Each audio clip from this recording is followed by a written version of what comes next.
Bismillahirrahmanirrahim. Assalamualaikum warahmatullahi wabarakatuh. Waalaikumsalam warahmatullahi wabarakatuh. Ya, perkenalkan nama saya Sari dari Purwokerto, Ustadz.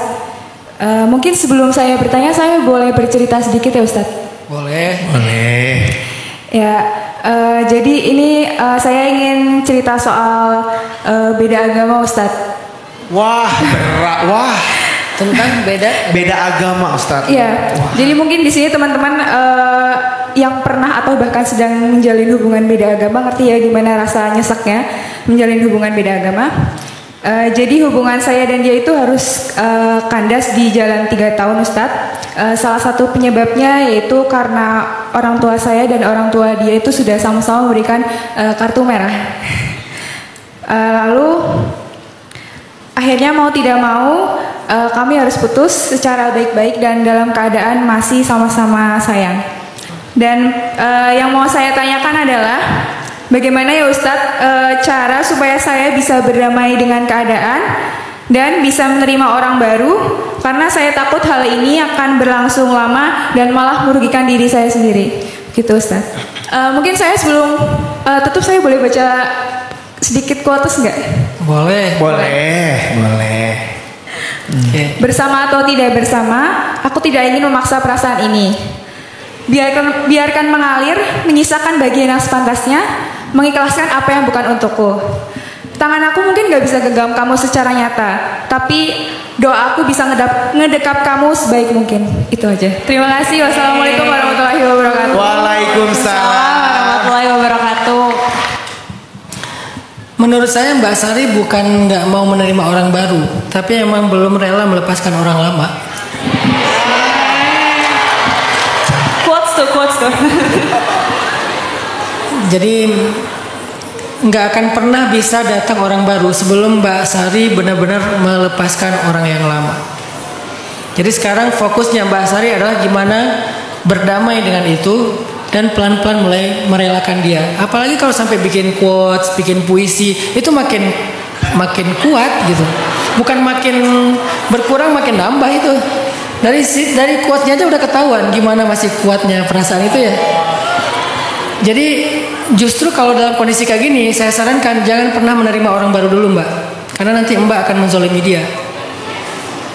Jangan pernah membangun hubungan dengan seseorang sebelum kita udah tuntas dengan hubungan yang sebelumnya.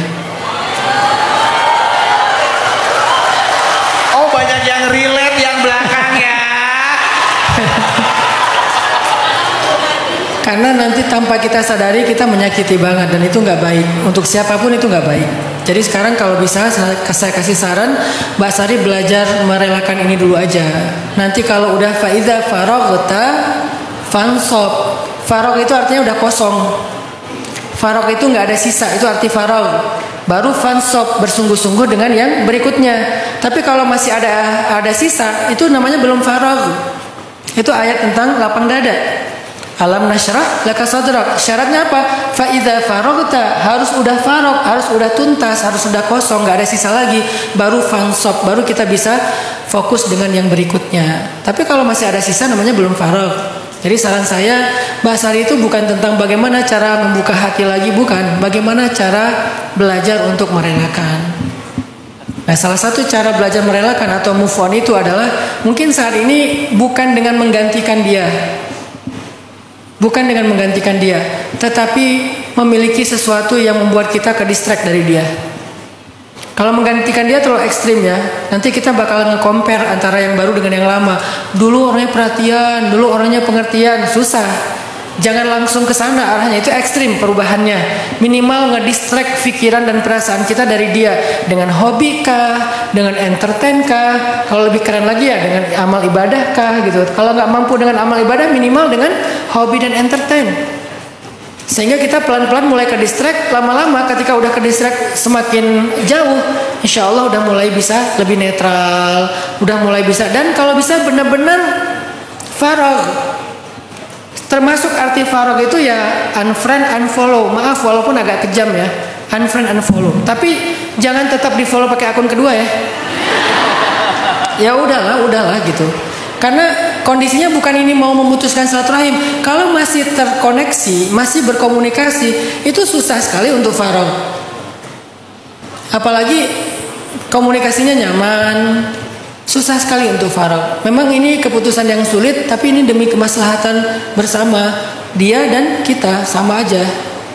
Jadi belajar untuk ngedistract. Yang kedua, kalau Mbak Sari pengen move on, pengen belajar merelakan dan berdamai dengan itu, saya juga ada satu quotes. Quote-nya gini.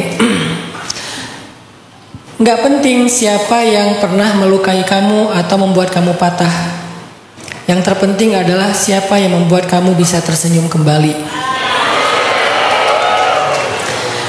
Mungkin dia nggak mematahkan Mbak Sari, tetapi kondisi kalian itu membuat kalian sama-sama terluka kan? Maka jadikan itu sesuatu yang mau nggak mau harus ditinggalkan. Fokuslah dengan orang yang bisa membuat Mbak Sari tersenyum.